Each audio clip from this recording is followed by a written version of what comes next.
Hey, and welcome to another episode of Motors and Meats. In today's episode, we're going to be changing the oil in the 997.2 Carrera S with the 9A1 engine. This should be pretty dang similar for anything from 2009 to 2012 at least, and possibly on up to the 991.1 throughout its run.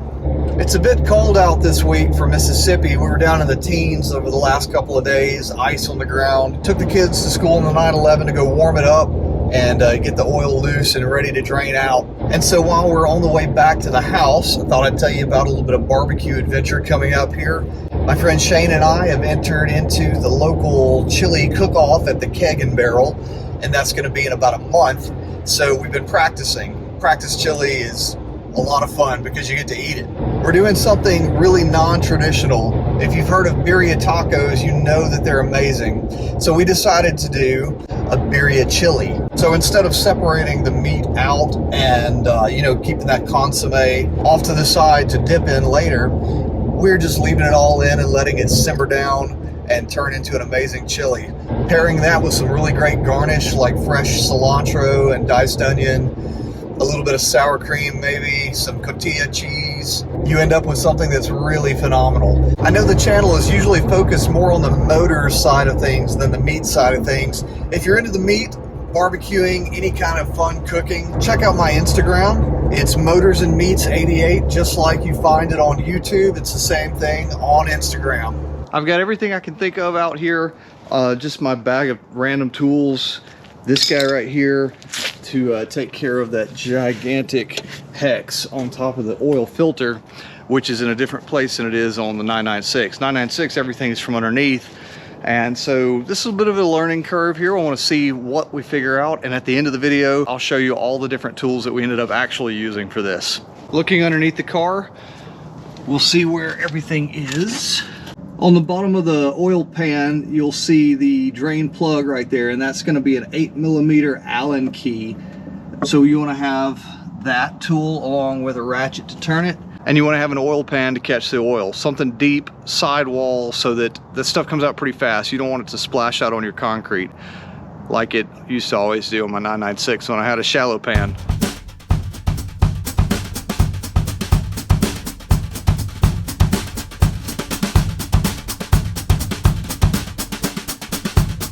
I use a set of homemade ramps to get the car up just enough to be able to get the oil pan underneath. You can see that it's got basically 2x8s that are stacked together and cut at a diagonal so I can ramp up on it. There was ice all over these, so did a little bit of a spin out action this morning. Looks like the oil is still trickling, and that's going to happen for a long time right there. Some people like to let these go for, I don't know, a good 30 minutes to an hour. I'm going to let it go until the stream is just about not a stream anymore. But while we're waiting on that, we'll go ahead and get our enormous crescent wrench and take this guy off right here. So that says it's got 26, 28 pounds Newton meters, 25 Newton meters, that's it, of torque on there. So I should be able to do this with one hand while I show you on the camera. Yup. I do wish I had the right socket for that. The largest socket I have is a 32mm, and I'm guessing this is probably closer to like 38. If you know what the answer to that is, go ahead and put it in the comments, or if there's a better way besides putting a old crescent wrench on here. It's really cool that this one has the filter positioned in a way that it can drain itself down. And I know that's because this is dry sump versus wet sump on the old engine on the 996 or in the 997.1. But I really like this because that was one of the biggest pains in the butt when changing the oil on the old one, was to do that. I wonder if I need to remove the air box to get this out. I'm gonna mess with it for a minute and I will let you know. Whoop, nope, never mind, here it comes. Comes right off. Now we're going to remember to change out this O-ring with the new one whenever we put in that new filter back there as well.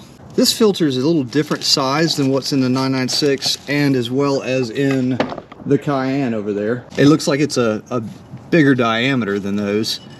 But yeah, it comes out clean, no drips or anything. And if we're wanting to look for metal shavings or anything, we could cut this apart and fold it out and see.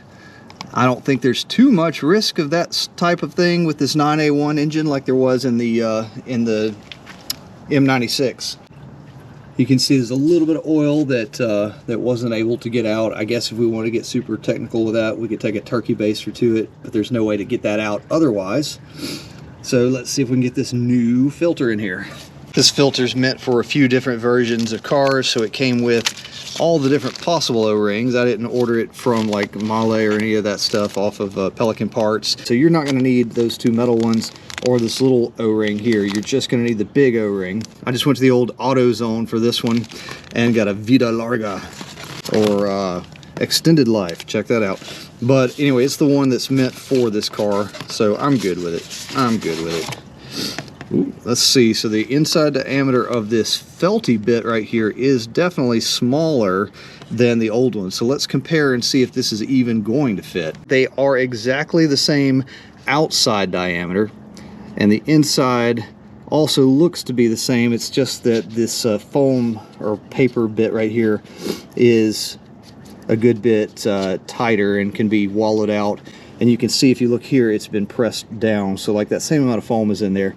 So this reminds me of the size of the opening on the 996. I'm going to take a dab of this oil and rub it around on the inside of here so it should slide down nice and easy, hopefully. Yep, there it goes, pops right into place. Might would have worked fine without it. Who knows? All right, so let's pop off the O-ring and put the new one on. It doesn't matter if you mar up this O-ring because we're just throwing it away. But just in case, you want to be a little bit careful. Let's see if the new O-ring fits. Fat fingers, come on. Oh yeah, exactly the same. And we want to do the same thing on this that we did. Put a little bit of oil around here. Same thing we did for the filter. Just to help it slide on. I should probably wear 2 gloves for this since I'm getting oil on both my hands. Oh well.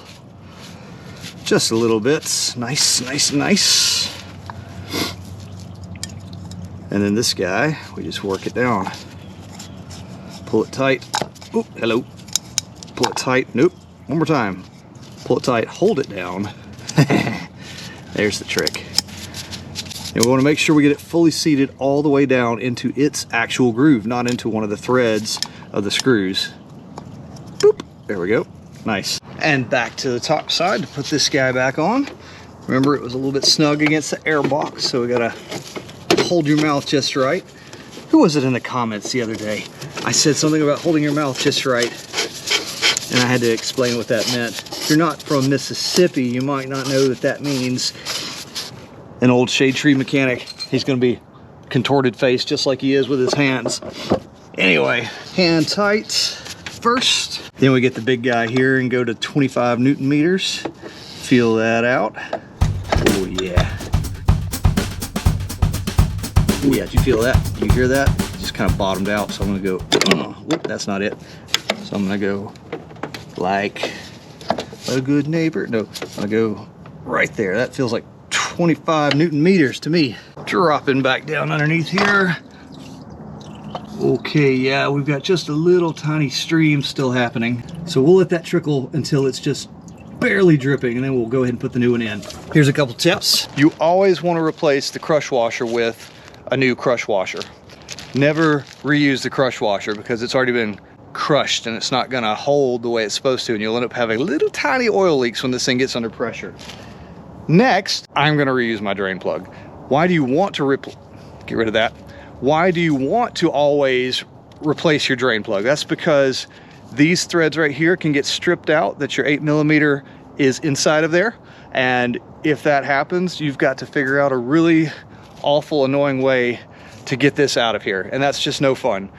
So always change this out. It's cheap. I ordered one and I have no idea where it is. So old one's going back in, and I'll just be careful not to over torque.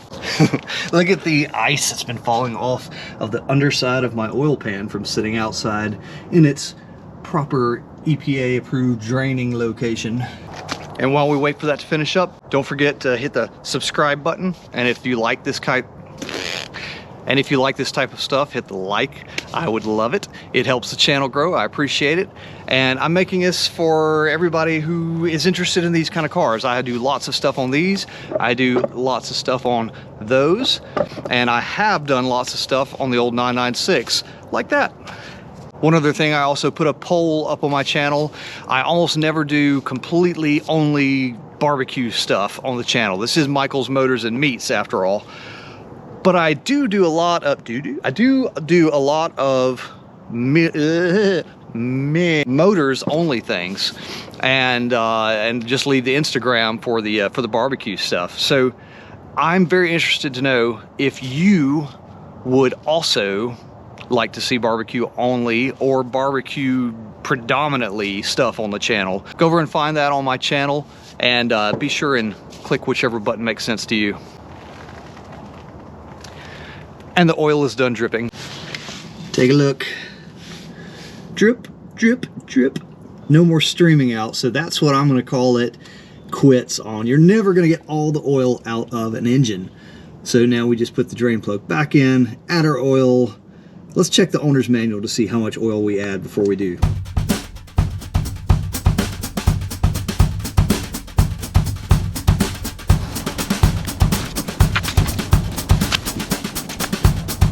Oil change. Quantity with oil filter, approximately 7.9 quarts or 7.5 liters.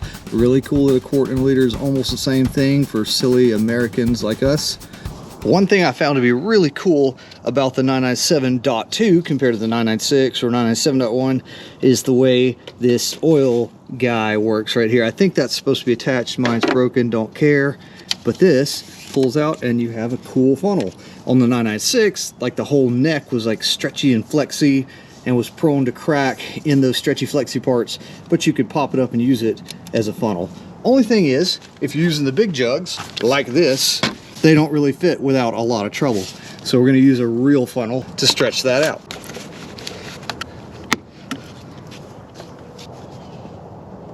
We won't get into a debate today about what kind of oil is the best oil.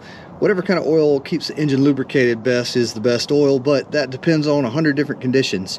So I'm not overthinking it this time. I went with what AutoZone had. It's Castrol Edge, and it is 5W40 instead of 0W40 because I've got 117,000 miles and I just want a little bit of extra coating and stuff. And this is European car formula, and it does say Porsche on the back of it. For the 996, I always used Liquimoly. By the time I got rid of it, it was all the way up to 170,000 miles, and I was still using 5W40 for that. There at the end, the last change I did, I switched over to the new formula with the sort of green colored oil. And no idea, I couldn't tell if it seemed any different or not, but there's a lot of thought you could put into oil. I choose not to think too much about it right now. We'll get this as close to the 7.9 or 8 or whatever that we can get, and then we will let the engine warm up and check what the actual level is on the gauge. There's no dipstick in this car. I think they got rid of the dipstick with the 996.2, but I had a dipstick in my old one, and I had the electronic readout on the dash. So my old one was a 996.1. We've got our 7.9 thereabout quarts of oil in this thing, so the next thing to do is to crank it up, and we got to get it warmed up so that we can check and make sure that it's actually topped off all the way. And since it's so cold, my tire pressure was down a little bit, so I'm gonna add a little bit of air before we go for a drive.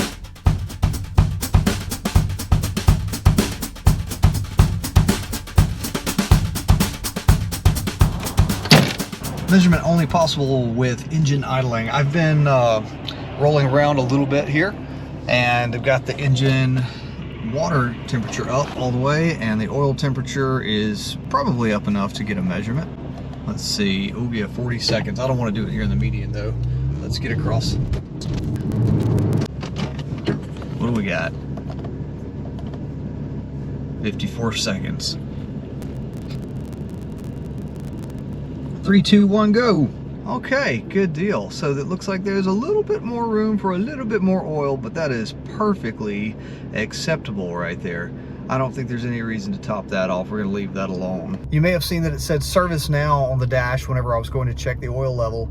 And to reset that on this car, and basically this car and anything newer, you have to have some kind of diagnostic tool. Well, I've ordered one, and my next video is going to be unboxing that tool. It's an iCarSoft Porsche 2.0, I think. Anyway, we'll unbox that and test it out and figure out how to do stuff with it on the next video. Here's a list of all the things that we use to do this oil change, things that you'll need to do your oil change with. So let's make sure that you're subscribed so that you can see how this iCarSoft thing works on the next video. Lots of good stuff coming. Hit the like and the subscribe. See you next time.